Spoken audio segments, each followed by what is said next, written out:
Tatalin nyo na si Ate Aida. Ayaw na nito mag-short.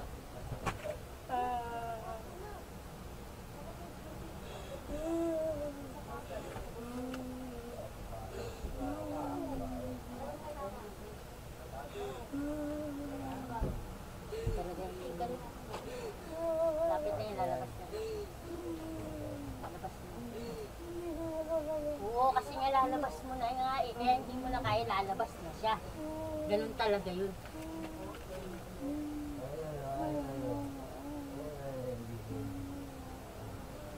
Ano ba gagawin natin? Lalabas na, kaya hindi mo na siya kaya.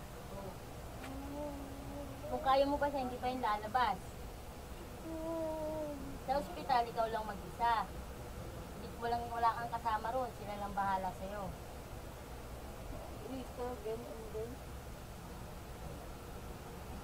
Naiiwaan ka rin naman doon. Ayoko. Oo. Ayaw mo pala maiwan, ba't magsasalita ka ng ospital? Kayanin mo dito. Hindi ka naiwanan ni Aida. Ba't yung iba? Ha? Ba't yung iba? Ano iba? Nandun. Sa ospital? Oo. Mayayaman sila eh. Ikaw, sa inyo naman yun, hindi naman ako mag-decide eh. Ayoko nga doon eh. Ayaw mo pala eh, lalabas mo yan. Kaya talaga, tiisin mo na. Masakit na ito ako. Kasi nga lalabas na, makinig ka kasi, kaya masakit kasi lalabas na. Kumapit ka rito mamaya pagdating niya ay lalabas na yan. Diyan mo. Aray!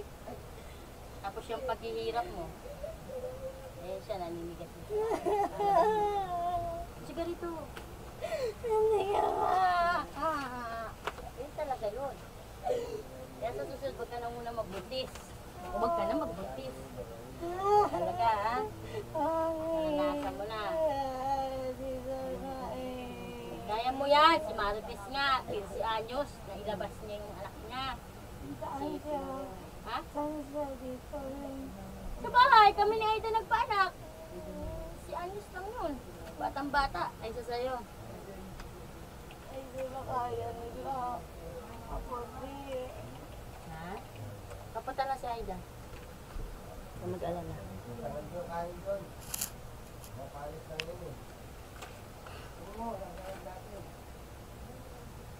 Palabas niya. Pag hindi si Aida, umayos na rin dito. Labas ko.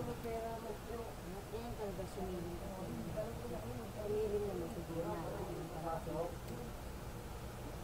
Konti-tiis na na oras na. Ang takat na ako, tiyak. Ang ganyan niya. Kasi nga, kaya pinasalihan para bumabali. Hindi sila. Kasi yan, naghahanap ko na bumupwesto niyan. Habang bumababa sa bumupwesto.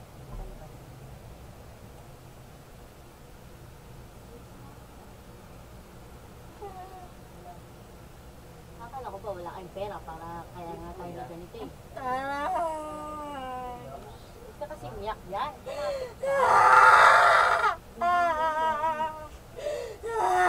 Mami!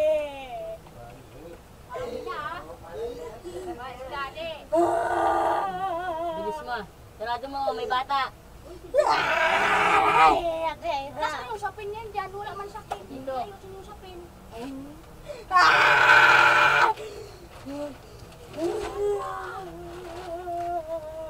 Mami mo, Seven! Ano?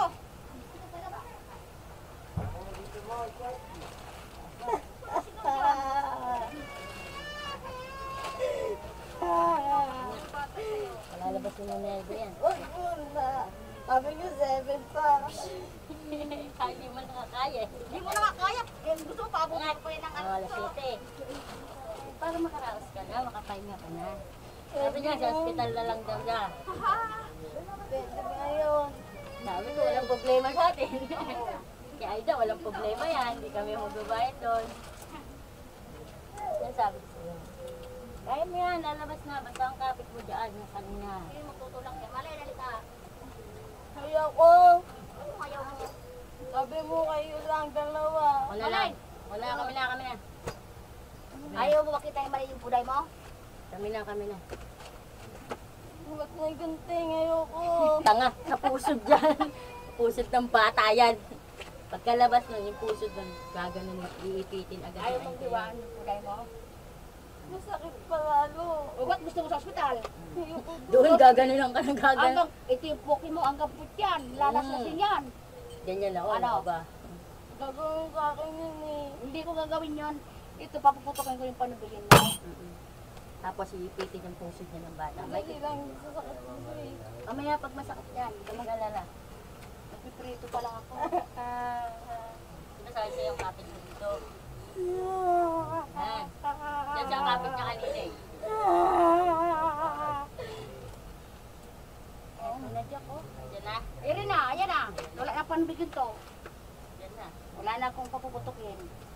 Pali, kaya pala masakit na masakit. Sige. Sa kapit mo dito. Ano yun? Lalabas na yung anak mo. Ulo? Wala. Wala. Ulo? Pag iri mo yan, Ulo diyan na. na. Diyan na pala eh. Malay ko pa dyan. Ba't ganito? Baba mo yung sapin mo dahil... paano ba't ganito?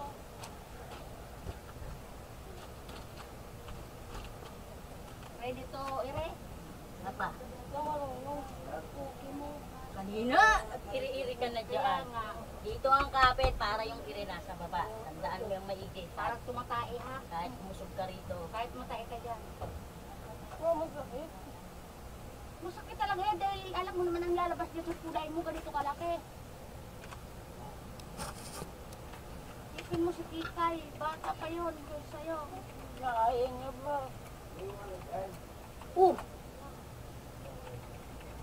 Kaya ba niya? Napaanak nga namin, nakaya pa. Ano? Si Kikay doon? Kami nga Yung nagpaanak. asawa ni Joshua? Oh. Di ba kami nagdalaw ng paano? Ang laki ng bata. Oh, ba't napalabas si Kikay? Sabihin mo yung kaya. Pinaya talaga kahit 15 anyos. Huwag na, masakit. Eh, pumutok na pala yung panig. Wala na. Hindi ko alam eh. Umihi ba siya? Ganito. Yung puwit yan, oh. Siyempre, umihi na. Mapit ka dyan. Diyan ka nakapit. Pag sumakit, iri mo. Itain mo. Lalabas na idea. Pag sumakit, iri mo. Iri. Kung sumakit. Itong kapit. Iri sa puwet. Yan. Yan. Ganyan. Pagka ano. Patadala ka pa ng ospital. Diyan na yung anak mo. Wala namang problema sa akin. Hindi, iri mo. Napapasakit na. Ano yun? Pag umilap, irik mo na. Pang ano. Pag dinala ka sa ospital, mamaya sa kalsada yung lumabas. Bahala ka. Iwanan ka ni Aida.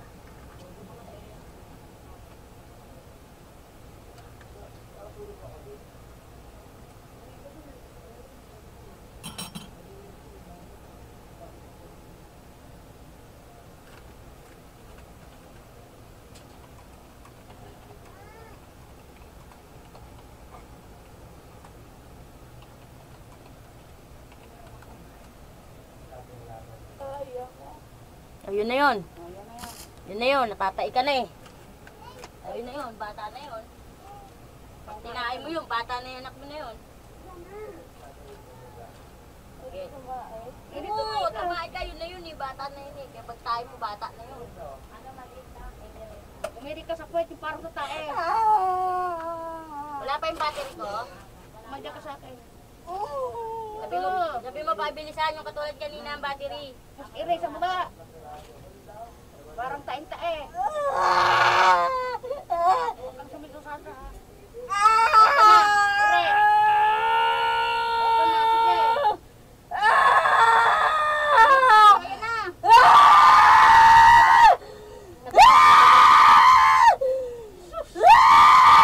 Tapit, Sisigaw. Tapit mo. Sige, ito na. Yan. Yan talaga. Yan na. May pitin yung ulo, Iwaan ha? kita dyan, Sandra. May pitin yung ulo. Ayan na, Sige, ire.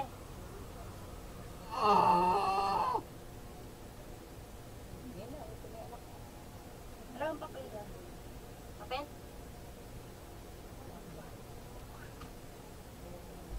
Yan yung ulo na anak mo, huwag magpitin ha. Sinabing iri-iri. Ang tigilin mo, nasa pit ang Tapos iri pa, mo. Sandra, at mga ano? Silalabas na yung anak ko. Ang sakit ang ano mo. Oy, Oh, siyempre, kasi nilalakyan. Taas, puwet! Nilalakyan ko yung ano, butas. oo.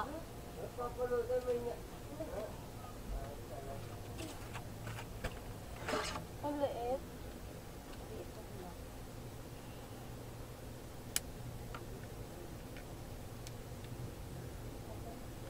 Ang sakit naman. O kaya nga kasi lalabas na. Ito na yung porta mo. Ayan yung ulo. Oh. Nakaganyan na. Sige na, iri mo na. Kadya ka sa akin. Iri sa baba, tapos kadya ka sa akin. Sige, pabuka mo yung porta mo.